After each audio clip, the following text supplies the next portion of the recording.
So we start this second curriculum with the first lesson called Partial Equilibrium Models, Value Chains, Tariff Escalations, and Differential Export Taxes.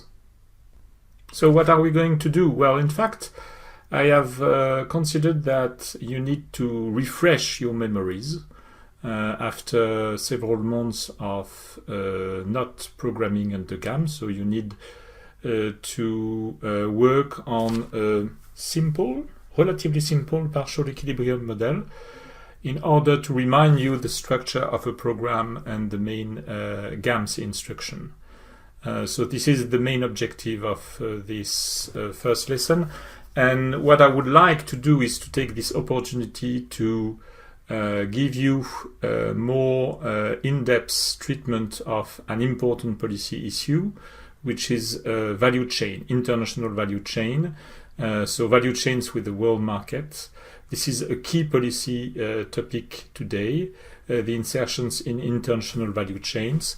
And what is interesting here is to understand how a policy instrument applied at one stage can affect the other stages of the same value chain. So how are we going to model the value chain?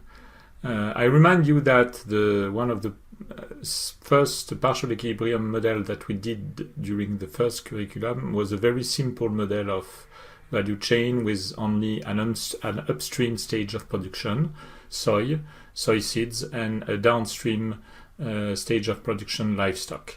And the reality, I explained that the reality is much more complex because in fact we can make distinctions between at least 6 stages of production. First, cultivations of seeds, either soy seeds, rape seeds, or sunflower seeds, or other types of seeds.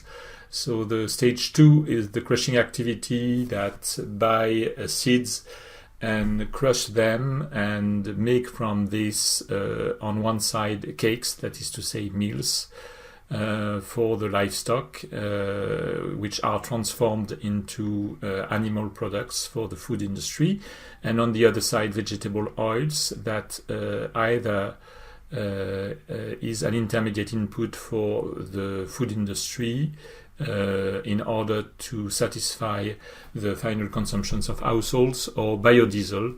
It can be an important input for biodiesel industry.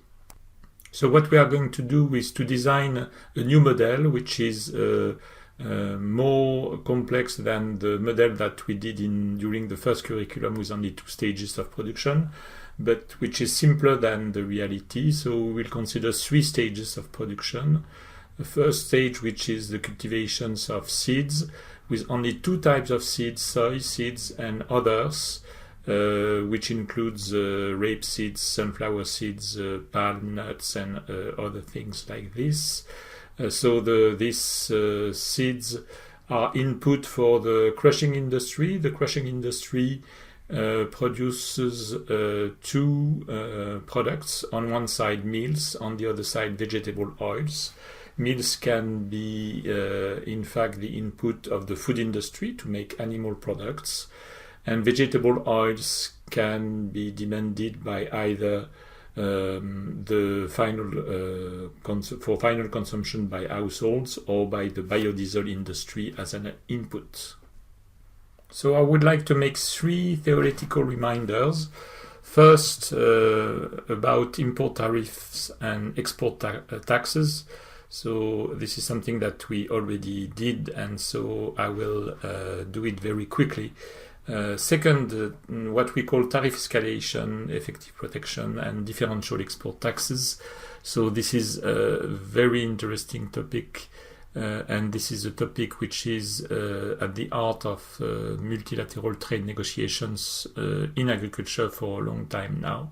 So I think it's really important to talk about that. And the third point is a technical one. It is utility functions with constant elasticity of substitution, what we call CES. So let's present the impact of an import tariff with the graphical analysis, with on the horizontal axis quantity, on the vertical axis price, the supply function is increasing, the demand function is decreasing. Let us suppose that the foreign good is identical to the local good and that there are no transportation costs. So it means that in free trade, the local price P is equal to the world price PE, with the applications of an import duty T defined in percentage.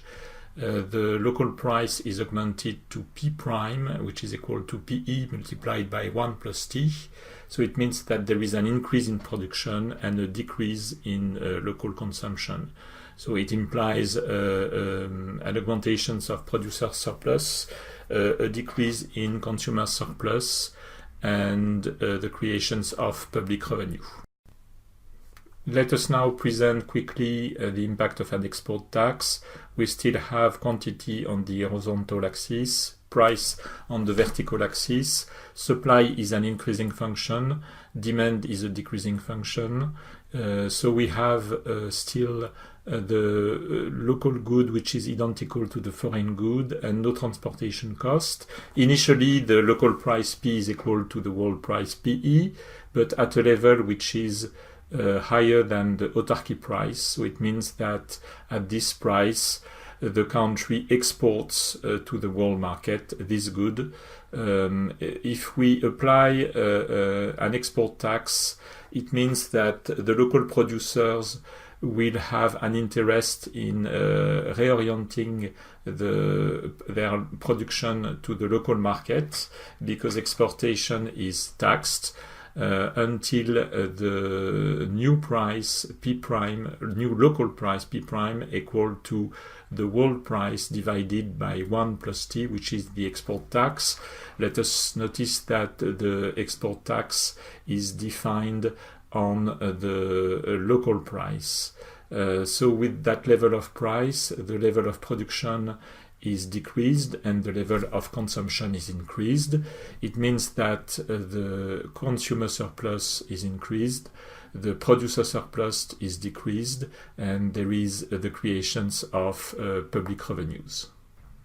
Let us talk right now of an important policy issue, which is called the tariff escalation situations, which is very often discussed in the multilateral trade negotiations, in particular in agriculture. And this is related to the economic concept of effective protections, which has been discovered by an Australian economist called Max Corden. So tariff escalations is defined as situations where the import duty is increasing with the degree of transformation. So it means that if you have 3 stages of production, first stage oilseeds, second stage meals and oils, third stage biodiesel and livestock, it means that the import duty on biodiesel and livestock is greater than the import duty on meals and oils, which is greater than the import duty on oilseeds. The object of this analysis is to measure the economic incentive given to producers. So, because you understand, for example, let us take the simplest example. If you buy an input, if you are not protected by a tariff, but if the input that you buy to produce your output, if this input is protected, it means that the tariff structure augments the price of the input, so it means that it reduces your competitiveness. It reduces your value added. And so it means that it gives you less economic incentive to produce this output. On the contrary, if there is no protection on the input but an import protection on the output, it means that the price of the output will be augmented, but in fact there will be a leverage effect, an amplified effect on the value added that you have in this activity. So let us illustrate this idea of effective protection by a very simple example, which starts with a simple value chain. We have wheat, which is used for the productions of flour. And so there is only this input and only one input. And we consider the case of a country X, and we consider a technical coefficient of 1 for 1, that is to say 1 unit of wheat is used for producing 1 unit of flour. And so it means that if this country can import initially wheat at a world price of 50 and flour at a world price of 100, initially in free trade the value added is 50. But what happens if now there are a change in tariffs and there is tariff escalation, for example 0% on wheat, the input, and 20% at the process stage, flour. So it means that the new price of flour, local price, is 120, and so the new unitary value added is 70, that is to say 120 minus 50. So it means that the value added is augmented from 50 to 70. It's a 40% increase in value added, which is the interesting element for producers, local producers. So it means that you have a leverage effect of this tariff structure, meaning that you have an amplification.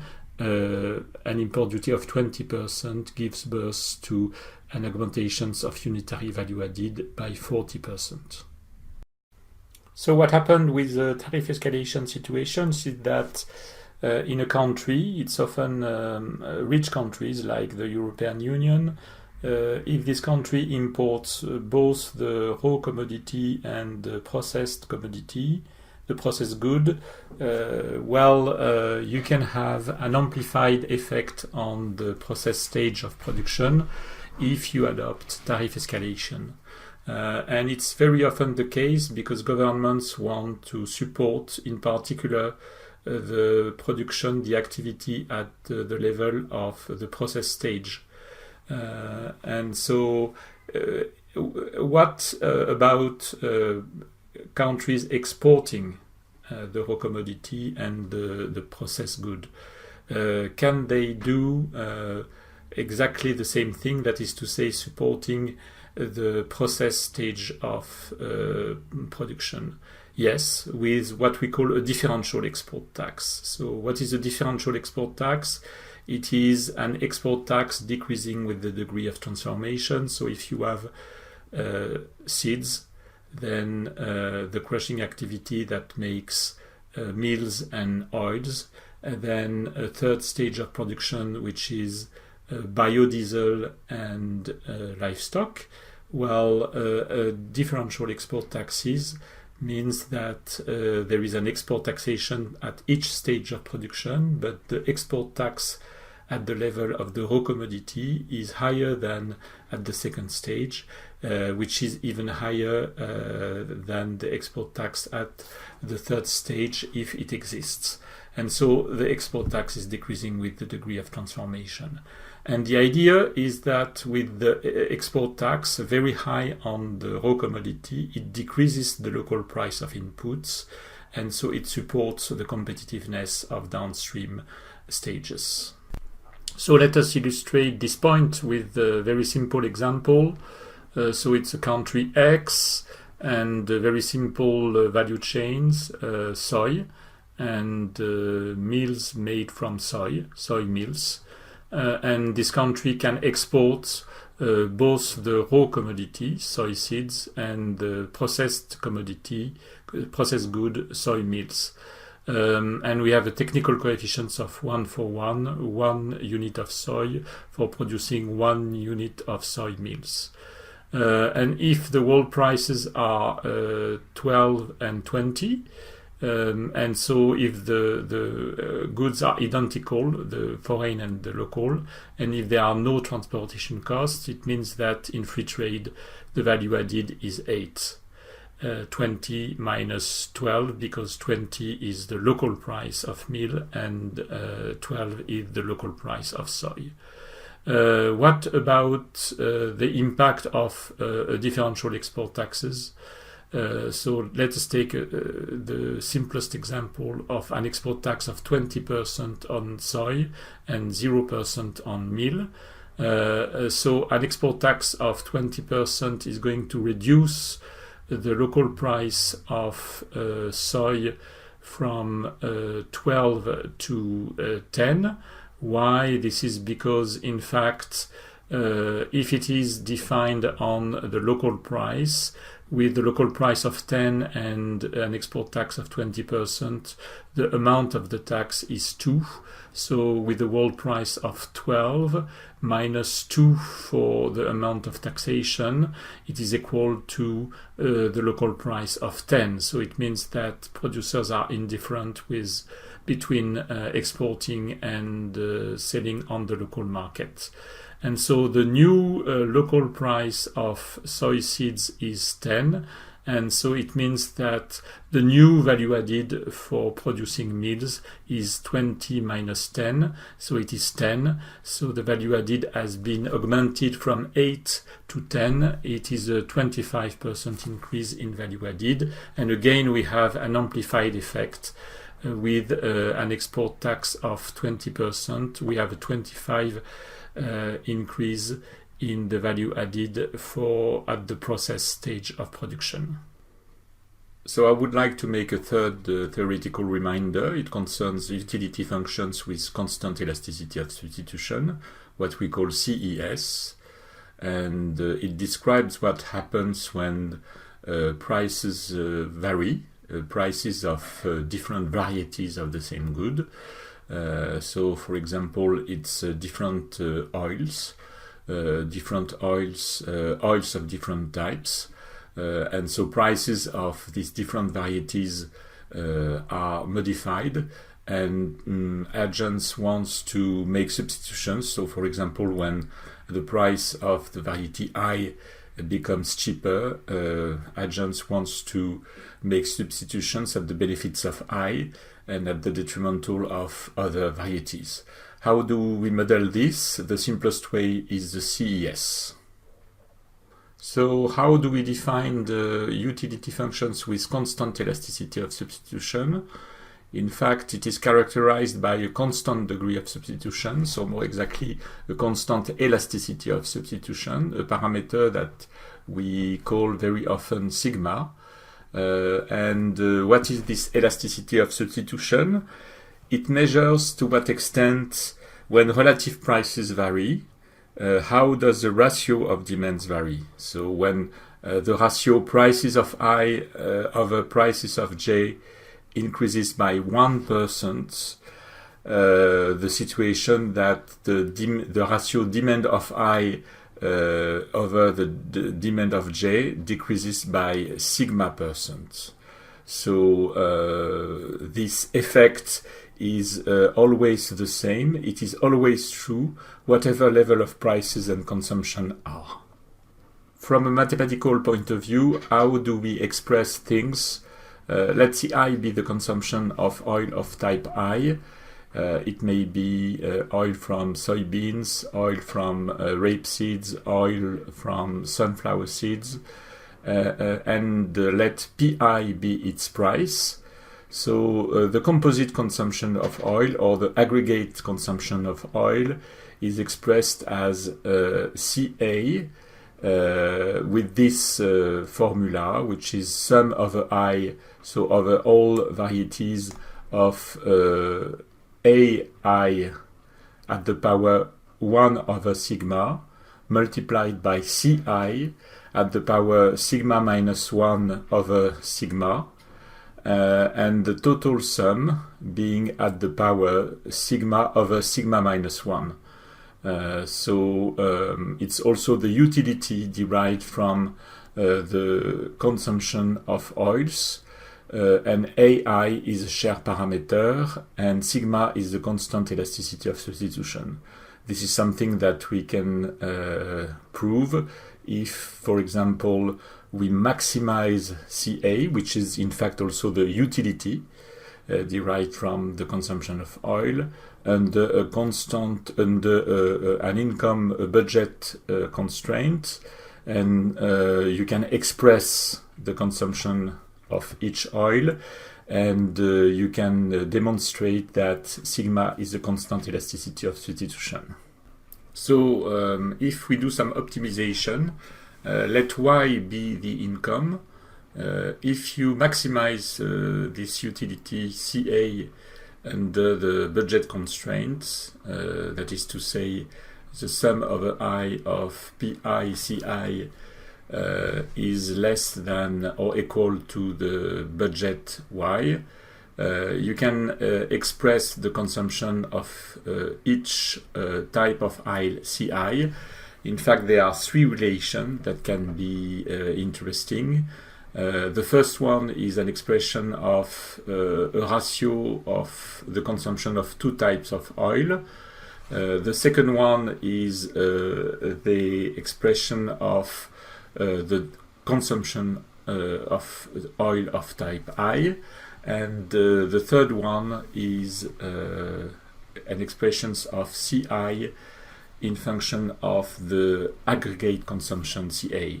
So the first one is CI over CJ is equal to the ratio of the share parameter multiplied by the ratio of prices PI over PJ at the power minus sigma. So if you calculate from this relation the elasticity of substitution, that is to say the elasticity of CI over CJ in function of PI over PJ, you find that it is equal to sigma.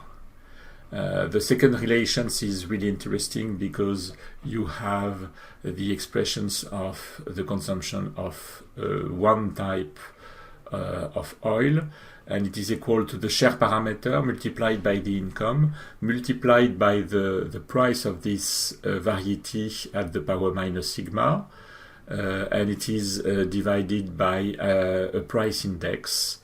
Because sigma sum over j of aj multiplied by pj at the power minus sigma is a price index, which is consistent because it takes into account the degree of substitution between each variety. So it's a consistent price index. And the third relation is something that we very often use in CGE models and in partial equilibrium models, and this is the relation that we are going to use in this model. It is the expressions of one type of the consumptions of one type of oil, CI, in functions of the aggregate consumption, CA, multiplied by the ratio of the price of the variety I over the price index IP at the power minus sigma. And it is multiplied by the size parameter that has to be calibrated. So let us now describe the model. So we start with the sets. There are two sets. The first set, which is the varieties. So the type of oilseed. First soy and other oilseed, what we call other. And so it's a simplification of a more complex model. And there are only five regions. So the first region is Latin America. It is called AML, and it is in fact Argentina and Brazil. The second region is the European Union, EU, and the third one is the United States of America, USA. The fourth one is Africa, and the fifth one is the rest of the world. So now let us declare the variables. We start with 10 variables. So first we have the production of each goods, seeds, oils, and meals. They can be from different types, either seeds, soybeans, or other seeds. And you've got the same thing for seeds, for oil, and from meals. That is to say, you have meals from soybeans and meals from other types of seeds. And then you have the demand for each good, CS, CO, and CM. And the demand for seeds is only for crushing. And you've got also a demand for oil from soybeans and demand from oil demand for oil from other types of seeds in each regions. Be careful with, in fact, the definitions of the units of each variables. It's very helpful to type, in fact, these units in the declarations of the variables.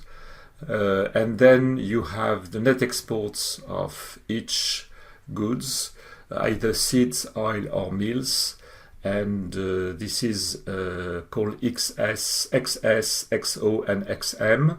And net exports is exports minus imports. It means that if XS is positive, it is exports. If it is negative, it is imports. And then you have the aggregate consumption of oil, because of course you have the consumption of oil from soybeans and the consumption of oil from other types of seeds. And you have an aggregate consumption of oil because you have CES, which will be defined at this level. So let us continue to declare the variables. MRG is the crushing margin of seeds of type I in region R. It is expressed in US dollar per ton, and you will understand later on what it is exactly, but it is a margin of this activity, of the consumption of seeds as an input. Then you have the price of composite oil in region R. It is not defined over the dimension I because it's composite oil. It's not the price of a specific type of oil. Then you have local price of each good, price of seeds of type I in region R. So you have, for example, price of soybeans in Latin America, price of soybeans in United States, but you have also price of other types of seeds in Latin America, price of other types of seed in United States. Same thing for price of oil and price of meals. And then you have the whole price of seeds of type I. It is also expressed in US dollar per ton. So it is WPS, WPO, and WPM. And of course it is not defined over the dimension R because it is a world price. So let us now define the equations of the model. We start with supply.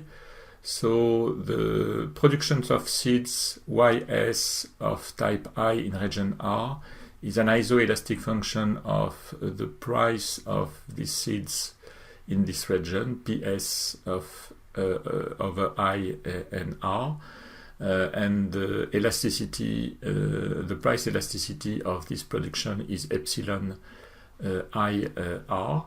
And you have a size parameter which is Ks, and you have AIR, which is the area allocated to the cultivations of seeds I in region R, because we have informations of that on that. It is an exogenous variable, and it allows you to calculate some yields, but it is exogenous. And then you have Leontief technology for the expression of the production of oil from type I in region R, YO, and the productions of meal of type I in region R, YM. So it is related to the demand for seeds of type I in each region, CS of type I in region R, with a constant relation in volume, with technical coefficients which are alpha O and alpha M. So it means that from the consumption of seeds of type I in region R, CS, you can buy these seeds at a level CS, and with the Leontief technology you can crush these seeds and obtain a production of oil YO and a production of meals YM. The next equations allows you to understand the crush margin, MRG, because in fact on the right side you have the revenue from the sales of oil and meals. So if you produce YO and YM and you sell this production on the market at prices PO and PM, you have this total revenue, and it covers the cost of your activity, which is first the consumption of seed, PS multiplied by CS, and MRG is in fact a margin expressed in US dollar per ton, and it covers other costs like labor cost, for example, but also it can cover profit. The next equation is an isoelastic function between CS and MRG, and in fact it describes the level of activity in the crushing sector, which is measured here by the consumptions of seeds, because of course at the level of productions you have two goods, so we can, as we have a Leontief technology, that is to say a constant relations in volume between production and consumptions of input, you can also measure the level of activity by the level of the consumptions of input, CS, and it varies positively and with an isoelastic relation with the cross margin. So the higher the crush margin is, the higher the activity is, and you have a size parameter KCS and crush margin elasticity of activity, which is eta over mg. So let's continue with the 7 other equations. So demand. So we have the consumption of oil. I remind you that it is a CES, that is to say there is an aggregate consumption of oil and the consumption of each type of oil. So the expressions for the consumption of a specific type of oil is given by the first equation. So CO, and you remember what I told you concerning the CES functions. So there are 3 expressions of the consumption of oil. So this is the last one because it's an expression of the consumption of oil of type I in function of the composite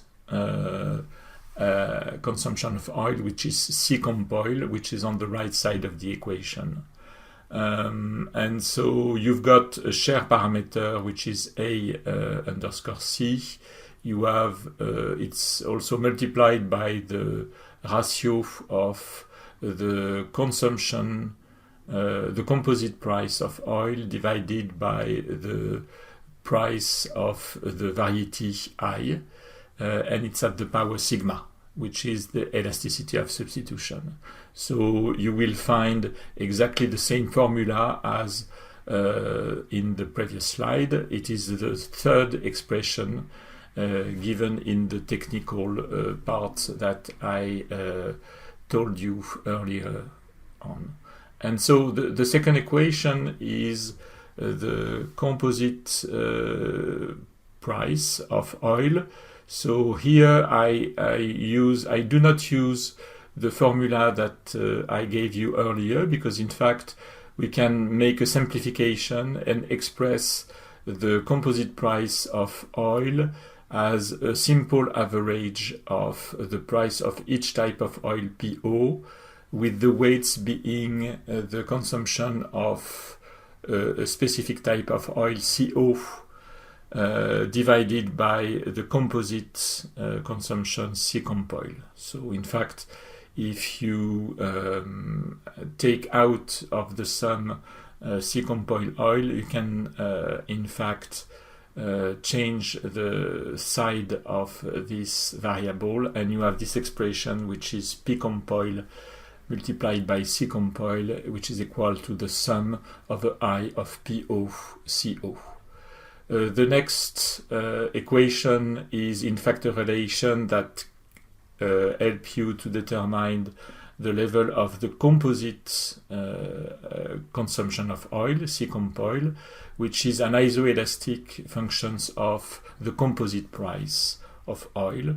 So you have a P comp oil measuring the global cost of oil in this region R, P comp oil, and in function of this price index, you have a global consumption, a composite consumption of oil, C comp oil, which is determined according to an isoelastic functions with eta underscore L being the elasticity and KO being the size parameter. And concerning the demand for meals, you have an isoelastic function explaining the level of Cm in function of Pm, which is the price of the meal of type I in region R. Eta over M is the elasticity. Then you have price linkages, so it is relations between the world price and local price. We suppose that there is no transportation cost, so the only factors explaining the gap between local price and world price are taxes, either export taxes or import taxes. So here you've got the relation, and this comes from what I presented earlier, which is the impact of a tariff, import duty or an export tax. If you have an import duty, the local price is higher than the world price, and if you have an export tax, in fact, the local price is lower than the world price. Let us finish the declaration, the definitions of equations of the model. So we have a first group of equations which is related to the equilibrium of world markets. So I remind you that XS, XO, and XM are the net exports of seeds, oils, and meals. And so if you sum over R the net exports of, for example, seeds of a certain type I, you've got, it must be equal to 0, because in fact it is equivalent to all exports are equal to all imports. And same thing for XO and XM. Then you have three relations which are equilibria of local markets. And in fact, you can also understand these three equations as the definitions of net exports, because net exports, it's only production minus consumption. So here are the data that you need for the design of this model. They are also provided in an Excel file which is accessible on the website. YS0 is the initial value of seeds production, YO0 is the initial value of oil production, and YM0 is the initial value of meals production. CS0 is the initial value of demand for seeds for crushing, CO0 is the initial value of demand for oil, CM0 is the initial value of demand for meals. TIMP underscore S is the import duties on seeds, TIMP underscore O is the import duties on oils, and TIMP underscore M is the import duties on meals. TEXP underscore S is the export taxes on seeds, TEXP underscore O is export taxes on oils, and TEXP underscore M is export taxes on meals. WPS0 is the initial value of world prices of seeds, WPM0 is the initial value of world prices of meals, WPO0 is the initial value of world price of oils. Here are the last parameters that you need for the design of this model. A over I and R is the land allocated in region R to the cultivations of seeds of type I. It is in thousands of hectares. Then you've got elasticities, epsilon, sigma O, eta L, eta NG, and eta M. So you can check that epsilon, sigma, and eta NG is positive, while eta L and eta M is negative. It corresponds to the definitions of the equations of the model. So you have everything now to design the model. And of course, you have to start with opening a new GAMS file, a new GAMS project, and a new folder. I would like you to study two shocks. So the first one is the impact of an augmentations by 10 percentage points of the European import duty on soy oil. So you notice that it's protectionism at the border on a processed product, soy oil, in a rich country, Europe. And the second one is the impact of an augmentations of 10 percentage points of exports tax on soy seeds in Latin America. So it's different because it's export tax, it's on a raw commodity, soy seeds, and it's in an emerging country. So I think that you have an idea of an important topic of multilateral trade negotiations in agriculture. And of course, you do not cumulate these shocks. They are independent of each other. So you have, once you have done a shock, you have to remove this shock and study the second shock. And of course, you can read an article that I wrote with Carmen Estrades and David Laborde in American Journal of Agricultural Economics that can be helpful.